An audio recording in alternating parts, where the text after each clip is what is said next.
Perkenalkan teman-teman, nama saya Helmi Latero dengan NPM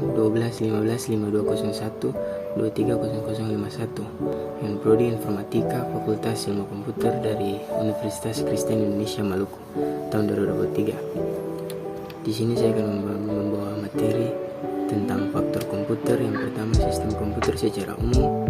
Yang kedua, peralatan masukan teks. Ketiga, peralatan penempatan posisi dan penunjuk. Yang keempat, peralatan output dan percetakan. Kelima, memori dan format penyimpanan. Dan yang terakhir, keenam, batas kinerja interaksi manusia dan komputer. Yang pertama, sistem komputer secara umum.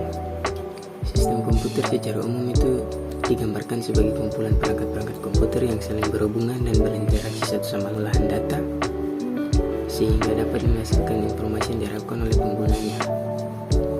Perangkat sistem komputer itu memiliki bagian-bagian seperti hardware, software, dan firmware. Terus yang kedua, peralatan masukan teks. Peralatan masukan teks atau input device itu juga merupakan perangkat keras yang bertugas mengirimkan data ke komputer.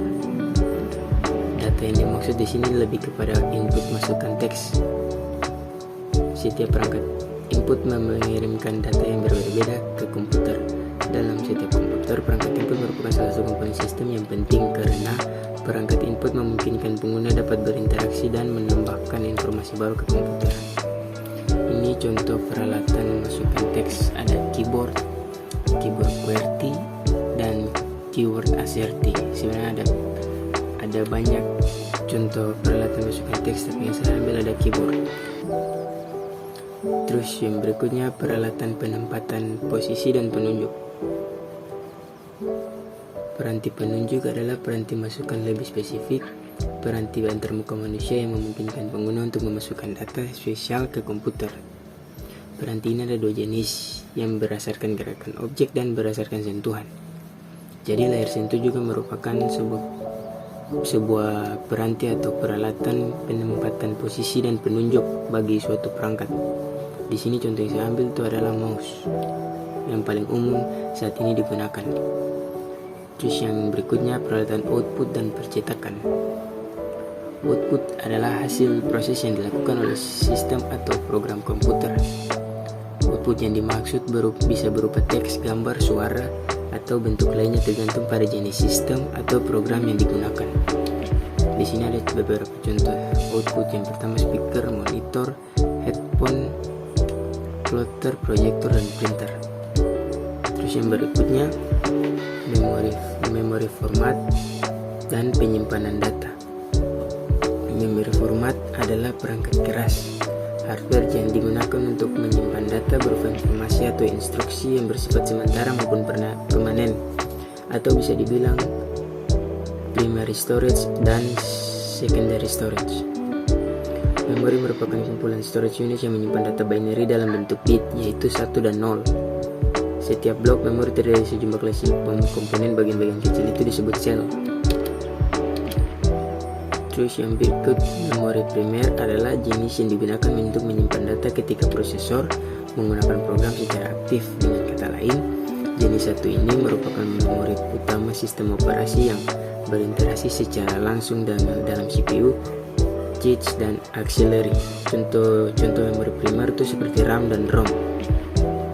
Terus untuk memori sekunder itu digunakan sebagai media penyimpanan yang bersifat permanen atau secondary storage. Jenis ini biasa lebih dikenal dengan sebutan memori eksternal karena tidak diakses secara langsung oleh CPU meski harganya relatif murah, mampu menyimpan data dalam waktu panjang. Ada beberapa contohnya seperti hard disk, USB, dan compact disk atau CD. Terus yang berikutnya, batas kinerja interaksi manusia dan komputer.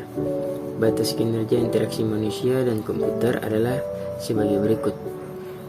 Kinerja interaksi manusia dan komputer itu memiliki beberapa batas seperti batas komputasi, batas saluran penyimpanan, batas grafik, dan kapasitas jaringan. Pengguna antarmuka atau UI cenderung untuk mengkonsumsikan proses yang cepat dan tidak terbatas. Ini yang membuat antarmuka rumit dan masalah sering terjadi karena pemrosesan tak dapat mengurus tugas yang diperlukan. Contohnya seperti overshooting, terlalu banyak tombol ditekan, contohnya seperti pada keyboard, sehingga membuat crash atau masukan yang salah. Overshooting ini karena sistem menyimpan sementara buffer tombol keyboard yang ditekan pengguna. Terus contoh yang kedua, batas kinerja interaksi manusia itu icon wars. Icon wars atau perang icon itu pengguna mengklik sebuah icon tetapi tidak terjadi apa-apa karena komputer sedang dalam posisi crash, sehingga mengklik yang lain dan sistem merespon dengan window yang bermunculan di mana-mana.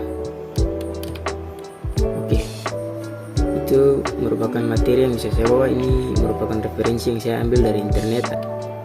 Oke, terima kasih. Saya Helmi Kaloteru dengan NPM 12155201230051.